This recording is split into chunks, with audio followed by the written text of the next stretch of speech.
Hello दोस्तों, एक बार फिर से स्वागत है आपका मेरे यूट्यूब चैनल आरएस नोट्स पर।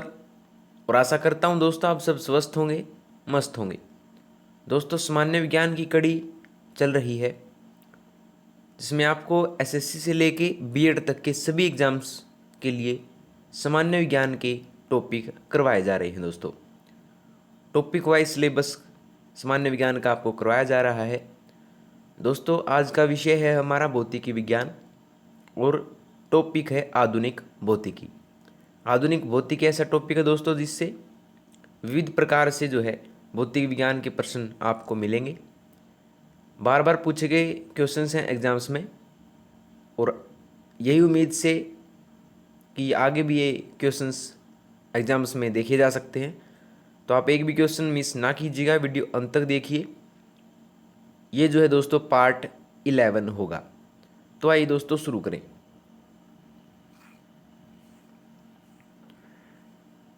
पहला है, एक स्वतः प्रक्रम के लिए एक स्वतः प्रक्रम के लिए क्या होना चाहिए।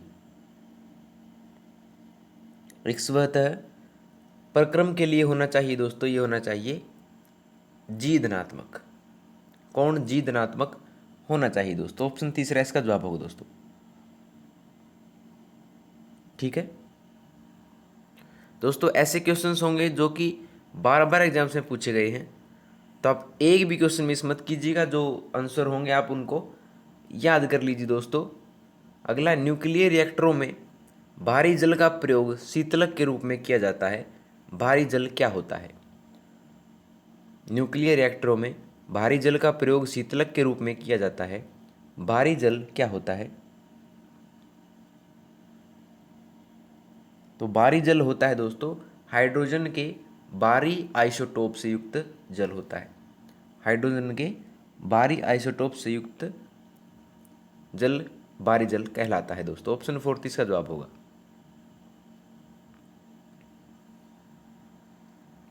ठीक है,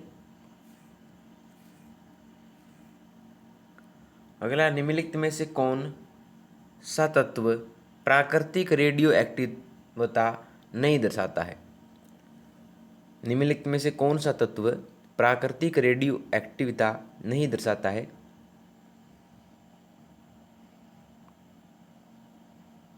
तो ये नहीं दर्शाता है दोस्तों ऑप्शन तीसरा, एल्यूमिनियम। एल्यूमिनियम जो है प्राकृतिक रेडियो एक्टिविता नहीं दर्शाता है दोस्तों। तीनों ही जो है यूरेनियम, थोरियम, पोलोनियम, तीनों ही दर्शाते हैं, लेकिन जो एल्यूमिनियम होता है वो रेडियो एक्टिविता नहीं दर्शाता है दोस्तों, याद रखिए।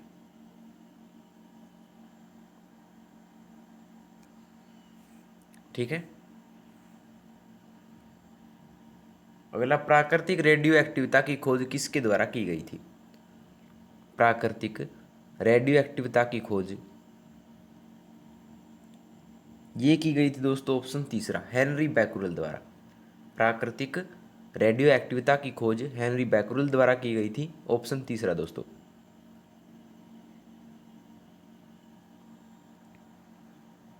ठीक है, अगला, अल्फा बीटा तथा गामा की भेदन शक्तियां अपने अवरोही क्रम में किस क्रम में होती हैं? अल्फा बीटा तथा गामा की भेदन शक्तियां अपने अवरोही क्रम में किस क्रम में होती हैं? आरोही मतलब सबसे पहले बड़ा, फिर छोटा, फिर उससे छोटा, यानी घटते क्रम में। तो किस क्रम में होती हैं? तो ये होती है दोस्तों बीटा, गामा, गामा बीटा और अल्फा के क्रम में। यानी सबसे बड़ा होगा गामा, फिर होगा बीटा, फिर अल्फा दोस्तों। ऑप्शन दूसरा।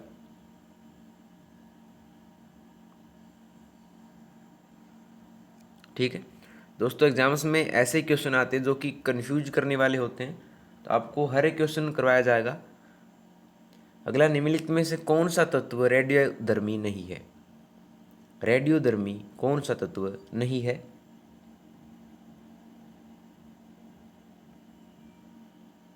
तो ये नहीं है दोस्तों जर्कोनियम। जर्कोनियम जो है तत्व होता है वो रेडियोधर्मी नहीं होता है। ऑप्शन पहला दोस्तों।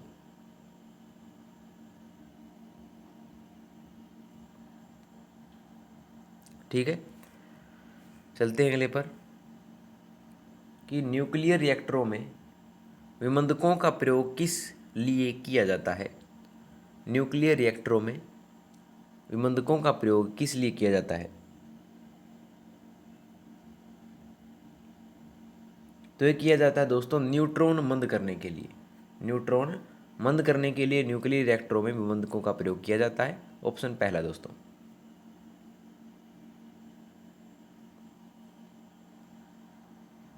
ठीक है।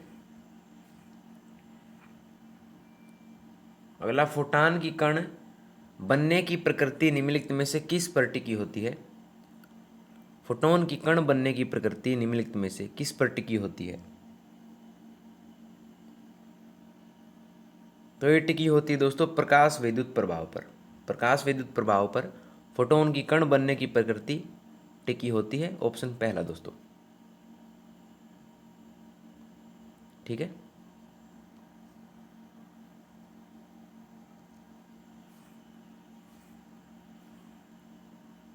अगला, रेडियो धर्मिता की यूनिट क्या है। रेडियो धर्मिता की यूनिट क्या है। तो इसकी जो इकाई है दोस्तों वो है क्यूरी। क्यूरी द्वारा जो है रेडियो धर्मिता को मापा जाता है। ऑप्शन 4 दोस्तों, यानी कि रेडियो धर्मिता की यूनिट होती है क्यूरी।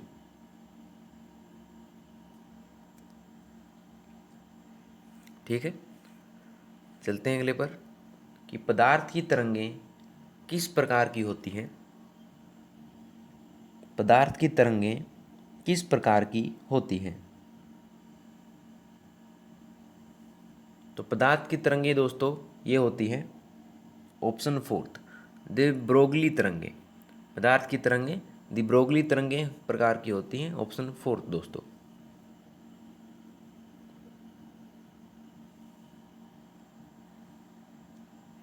ठीक है। अगला, ट्राइटियम किसका समस्थानिक है। ट्राइटियम किसका समस्थानिक है। तो जो ट्राइटियम है दोस्तों वो समस्थानिक है नाइट्रोजन का। याद रखिए, नाइट्रोजन का समस्थानिक है ट्राइटियम दोस्तों। ठीक है। ऑप्शन 4।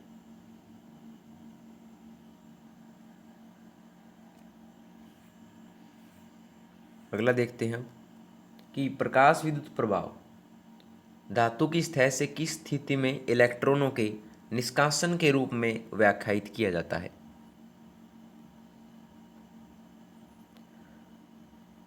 तो किस में किया जाता है। ये किया जाता है दोस्तों उपयुक्त तरंग दैर्ध्य का प्रकाश उस पर गिरे। प्रकाश विद्युत प्रभाव में धातु की सतह से दोस्तों उपयुक्त तरंगों का प्रकाश जब उस पर गिरता है, इस स्थिति में इलेक्ट्रॉनों के निष्कासन के रूप में व्याख्यायित किया जाता है। ऑप्शन 4 दोस्तों।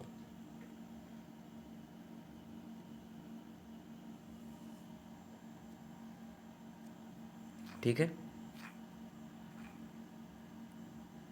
अगला, एक परमाणु के 3 आधारभूत अवयव कौन से हैं। एक परमाणु के 3 आधारभूत अवयव कौन से हैं। तो ये हैं दोस्तों प्रोटॉन, न्यूट्रॉन तथा इलेक्ट्रॉन। एक परमाणु के 3 आधारभूत अवयव हैं दोस्तों, याद रखिए, प्रोटॉन, न्यूट्रॉन और इलेक्ट्रॉन। ऑप्शन दूसरा दोस्तों।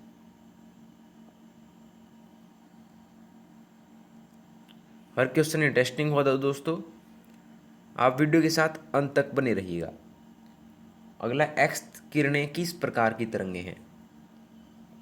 एक्स किरणें किस प्रकार की तरंगें हैं। तो एक्स किरणें जो हैं दोस्तों विद्युत चुंबकीय प्रकार की तरंगें हैं। ऑप्शन तीसरा दोस्तों।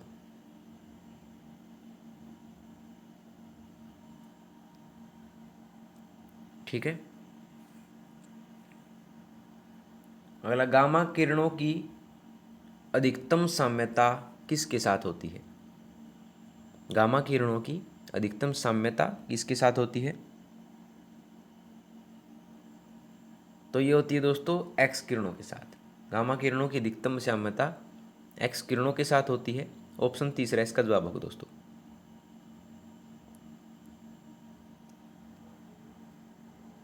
ठीक है। अगला, सूर्य में ऊर्जा के उत्पादन की प्रक्रिया का नाम क्या है। सूर्य में ऊर्जा के उत्पादन की प्रक्रिया का नाम क्या है? तो ये दोस्तों नाभिकीय संलयन। सूर्य में ऊर्जा के उत्पादन की प्रक्रिया का नाम है नाभिकीय संलयन। ऑप्शन तीसरा इसका जवाब होगा दोस्तों। बार बार पूछा गया क्वेश्चन है ये।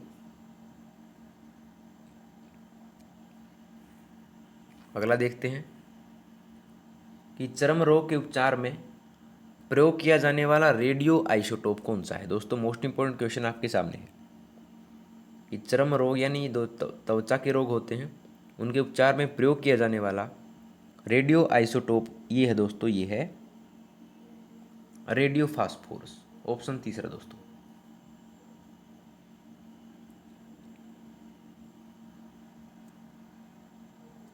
ठीक है।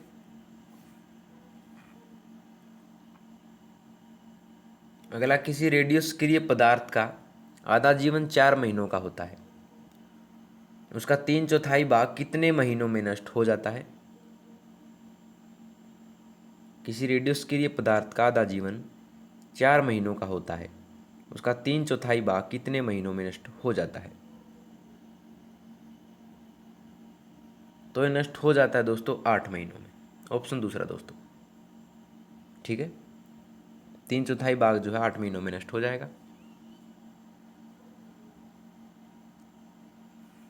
अगला देखते हैं कि निम्न कण एक ही गतिज ऊर्जा के साथ चल रहे हैं, उनमें से सबसे अधिक संवेग किसका है? जो आपको ऑप्शंस में कण दे रखे हैं वो एक ही गतिज ऊर्जा के साथ चल रहे हैं, तो उनमें अधिक संवेग किसका होगा? तो प्राकृतिक अवस्था में दोस्तों ये अल्फा कणों की गति जो है, इनका संवेग जो है वो ज़्यादा होगा। ऑप्शन 4 दोस्तों।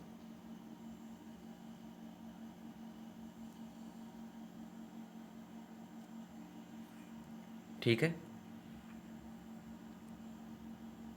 अगला है, प्रकाश वोल्टीय सेल के प्रयोग से सौर ऊर्जा का रूपांतरण करने से निम्नलिखित में से किसका उत्पादन होता है? प्रकाश वोल्टीय सेल के प्रयोग से सौर ऊर्जा का रूपांतरण करने से निम्नलिखित में से किसका उत्पादन होता है?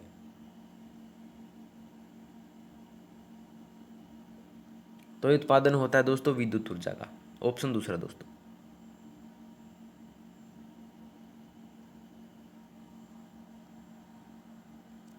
ठीक है, चलते हैं अगले पर।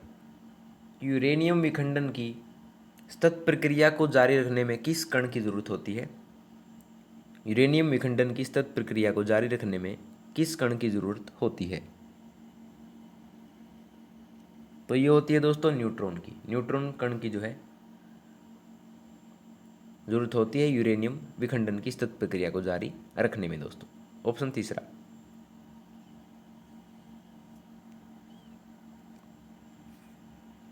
अगला देखते हैं कि निम्न में से कौन सा प्रक्षेपास्त्र भूमि में वायु में जाने वाला प्रक्षेपास्त्र है?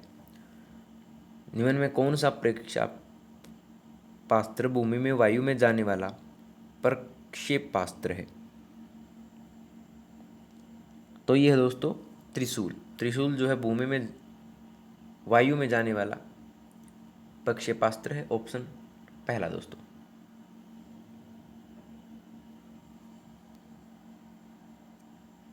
ठीक है। अगला, यूरेनियम अंततः किस तत्व के स्थायी आइसोटोप में बदल जाता है? यूरेनियम अंततः किस तत्व के स्थायी आइसोटोप में बदल जाता है? तो ये बदल जाता है दोस्तों ऑप्शन तीसरा, शीशे। शीशे के आइसोटोप में बदल जाता है दोस्तों। ऑप्शन तीसरा।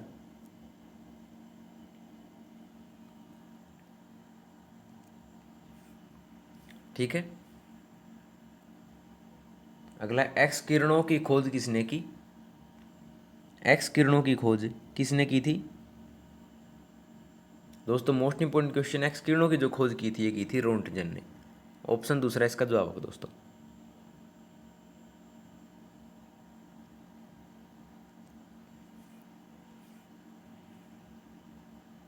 अगला, निम्नलिखित में से कौन सा गुण भारी पानी या हैवी वाटर में नहीं होता? कौन सा गुण जो है भारी पानी में नहीं होता? तो ये नहीं होता है दोस्तों, भारी पानी का घनत्व साधारण पानी से अधिक होता है। ये कथन जो है दोस्तों गलत होता है भारी पानी के सापेक्ष, बल्कि होता है कि भारी पानी का घनत्व साधारण पानी से कम होता है। याद रखिए दोस्तों।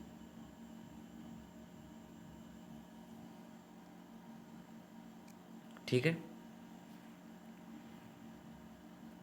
अगला, सौर ऊर्जा का कारण क्या है?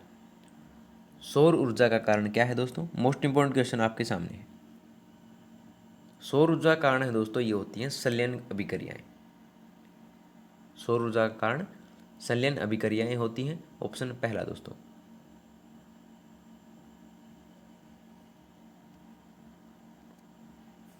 ठीक है, अगला, नाभिकीय विखंडन के दौरान श्रृंखला अभिक्रिया को नियंत्रित करने के लिए न्यूट्रॉनों का अवशोषण करने के लिए प्रयुक्त दो तत्व कौन से हैं? नाभिकीय विखंडन के दौरान श्रृंखला अभिक्रिया को नियंत्रित करने के लिए न्यूट्रॉनों का अवशोषण करने के लिए प्रयुक्त दो तत्व कौन से हैं? तो ये दो तत्व हैं दोस्तों, बोरोन और कैडमियम। ये दो तत्व हैं। ऑप्शन पहला दोस्तों।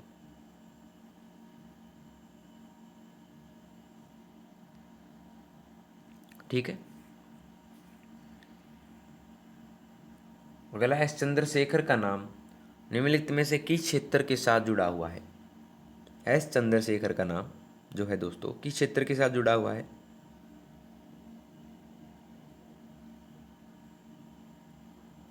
तो ये जुड़ा हुआ है खगोल भौतिकी से।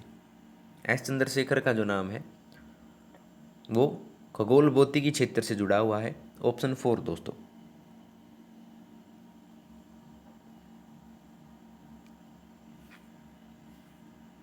अगला है कि भारत की मिसाइल अग्नि 2 है। भारत की मिसाइल अग्नि 2 क्या है? तो ये है दोस्तों पृथ्वी से पृथ्वी मिसाइल। भारत की मिसाइल अग्नि 2 दोस्तों पृथ्वी से पृथ्वी मिसाइल है, यानी कि पृथ्वी से लॉन्च होती है और पृथ्वी पर आकर गिरती है। ऑप्शन तीसरा दोस्तों।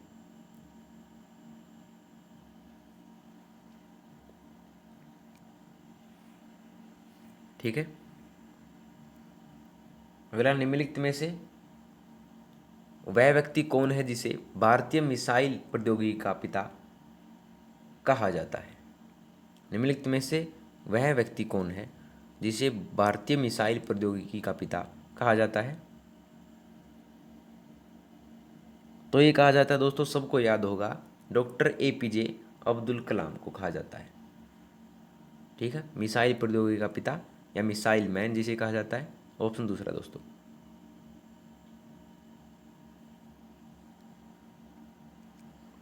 ठीक है, अगला देखिए कि नाभिकीय रिएक्टरों में ग्रेफाइट का प्रयोग किया जाता है। नाभिकीय रिएक्टरों में ग्रेफाइट का प्रयोग किस रूप में किया जाता है? तो ये किया जाता है दोस्तों विमंदक के रूप में। नाभिकीय रिएक्टरों में ग्रेफाइट का प्रयोग जो है विमंदकों के रूप में, यानी उनको नियंत्रण करने के लिए, उनको कम करने के लिए किया जाता है। ऑप्शन तीसरा दोस्तों।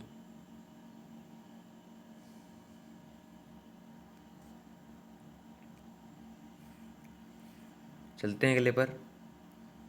परमाणु रिएक्टर में प्रयुक्त ईंधन कौन सा है? परमाणु रिएक्टर में प्रयुक्त ईंधन कौन सा है? तो प्रयुक्त ईंधन होता है दोस्तों यूरेनियम।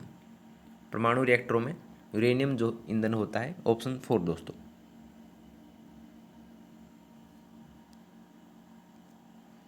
ठीक है, अगर न्यूक्लियर रिएक्टर में भारी जल का प्रयोग किस रूप में किया जाता है? न्यूक्लियर रिएक्टर में भारी जल का प्रयोग किस रूप में किया जाता है? तो ये किया जाता है दोस्तों नियामक के रूप में। न्यूक्लियर रिएक्टर में भारी जल का प्रयोग जो है नियामक के रूप में किया जाता है। ऑप्शन तीसरा दोस्तों।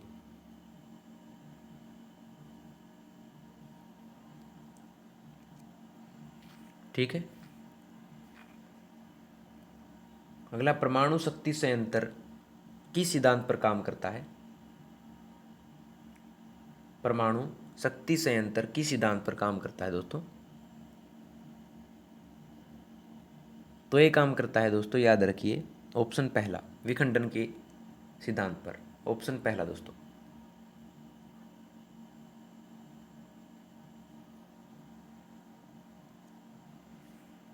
अगला देखते हैं कि भारत में न्यूक्लियर विस्फोट साधनों का परीक्षण किया गया था। भारत में न्यूक्लियर विस्फोटक साधनों का परीक्षण कहाँ पर किया गया था? तो ये किया गया था दोस्तों पोखरण में। पोखरण जो है राजस्थान में है दोस्तों, वहाँ पर जो है न्यूक्लियर विस्फोटक साधनों का परीक्षण किया गया था और अब भी किया जा रहा है। तो ऑप्शन तीसरा इसका जवाब होगा दोस्तों।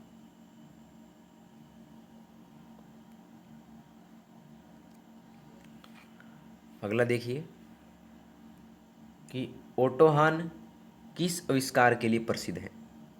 ओटो हान किस आविष्कार के लिए प्रसिद्ध है दोस्तों? तो ओटो हान दोस्तों एटम बम के लिए प्रसिद्ध है, परमाणु बम के लिए जो है ओटो हान प्रसिद्ध है दोस्तों। ऑप्शन पहला दोस्तों। मोस्ट इंपोर्टेंट क्वेश्चन है, बार बार पूछा गया क्वेश्चन है।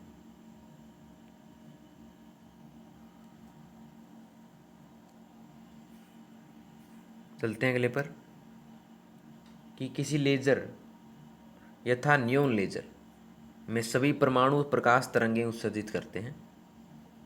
किसी लेजर में सभी परमाणु प्रकाश तरंगें उत्सर्जित करते हैं। क्या करते हैं, किस प्रकार से करते हैं?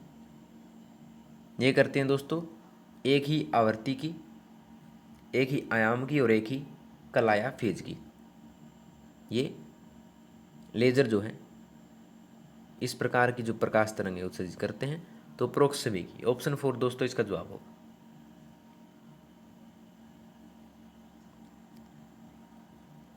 ठीक है, चलते हैं अगले पर कि आइंस्टाइन के द्रव्यमान ऊर्जा संबंध को किस समीकरण द्वारा व्यक्त किया जाता है? जो आइंस्टाइन के द्वारा दिया गया था द्रव्यमान ऊर्जा संबंध, वो समीकरण द्वारा व्यक्त किया जाता है। ये किया जाता है दोस्तों E = mc²। इस समीकरण द्वारा जो व्यक्त किया जाता है, ऑप्शन दूसरा दोस्तों।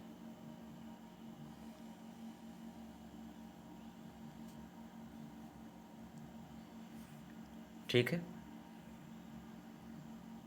अगला निम्नलिखित में से कौन सा कण परमाणु के नाभिक से संबंधित नहीं है? निम्नलिखित में से कौन सा कण जो है परमाणु के नाभिक से संबंधित नहीं है? तो ये नहीं है दोस्तों इलेक्ट्रॉन। इलेक्ट्रॉन जो है ये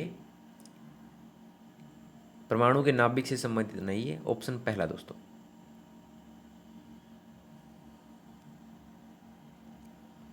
ठीक है,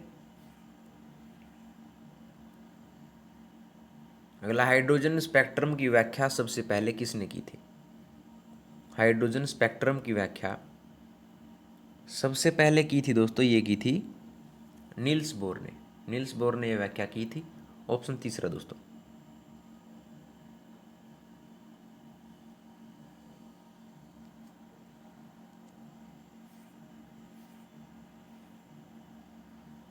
अगला रेडियो एक्टिविता की परिघटना की खोज किसने की थी? रेडियो एक्टिविता की परिघटना की खोज किसने की थी?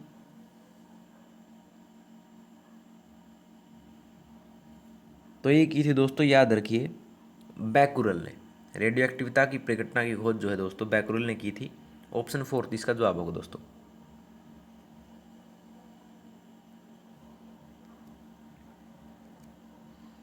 ठीक है, अगला रेडियो एक्टिविता को मापा जाता है। रेडियो एक्टिविता को किसके द्वारा मापा जाता है?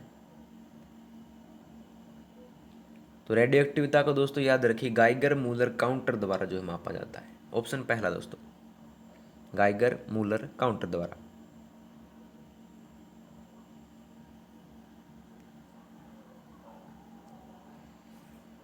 अगला देखिए कि मेसोन कहाँ पाए जाते हैं? मेसोन कहाँ पाए जाते हैं? तो जो मेसोन है दोस्तों वो कहाँ पर पाए जाते हैं? गामा किरणों में। मेसोन जो है दोस्तों गामा किरणों में पाए जाते हैं। ऑप्शन तीसरा इसका जवाब होगा दोस्तों।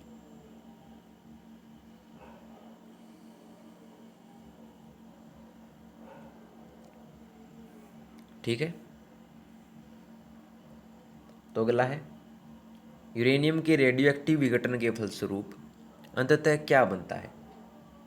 यूरेनियम के रेडियोएक्टिव विघटन के फलस्वरूप अंततः दोस्तों बनता है, क्या बनता है?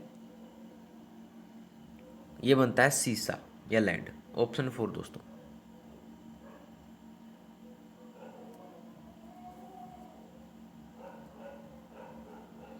ठीक है, अगला, निम्नलिखित में से किसी तत्व की सापेक्ष परमाणु संहति कौन सी है जो परमाणुओं से बनी है, जिनमें प्रत्येक में 17 प्रोटॉन, 18 न्यूट्रॉन और 17 इलेक्ट्रॉन होते हैं? तो किस तत्व की सापेक्ष परमाणु संहति ऐसी होती है जिसमें 17 प्रोटॉन, 18 न्यूट्रॉन और 17 इलेक्ट्रॉन होते हैं? तो ये होती है दोस्तों जिसकी परमाणु संहति 35 हो। ऑप्शन दूसरा दोस्तों।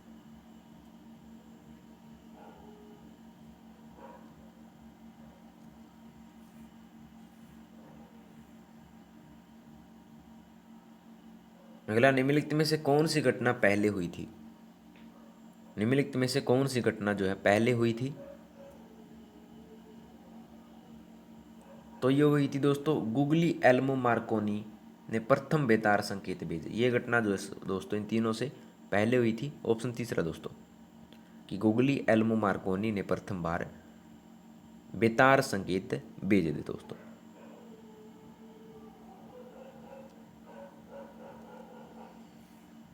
ठीक है, अगला, इलेक्ट्रॉन सूक्ष्मदर्शी के माध्यम से क्या देखा जाता है? इलेक्ट्रॉन सूक्ष्मदर्शी के माध्यम से क्या देखा जाता है?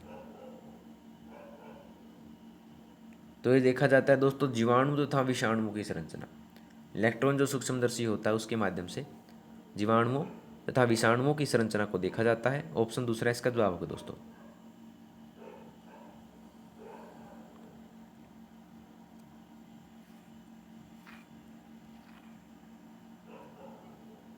इस सौर ऊर्जा को विद्युत ऊर्जा में परिवर्तित करने के लिए आवश्यक तत्व कौन सा है? सौर ऊर्जा को विद्युत ऊर्जा में परिवर्तित करने के लिए आवश्यक तत्व है दोस्तों, याद रखिए, सिलिकॉन।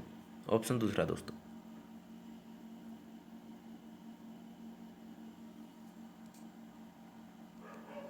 ठीक है, अगला, कूलीज या नलिका का प्रयोग क्या उत्पन्न करने के लिए किया जाता है? कूलीज नलिका का प्रयोग जो है क्या उत्पन्न करने के लिए किया जाता है? ये किया जाता है एक्स किरणें उत्पन्न करने के लिए। ऑप्शन तीसरा दोस्तों।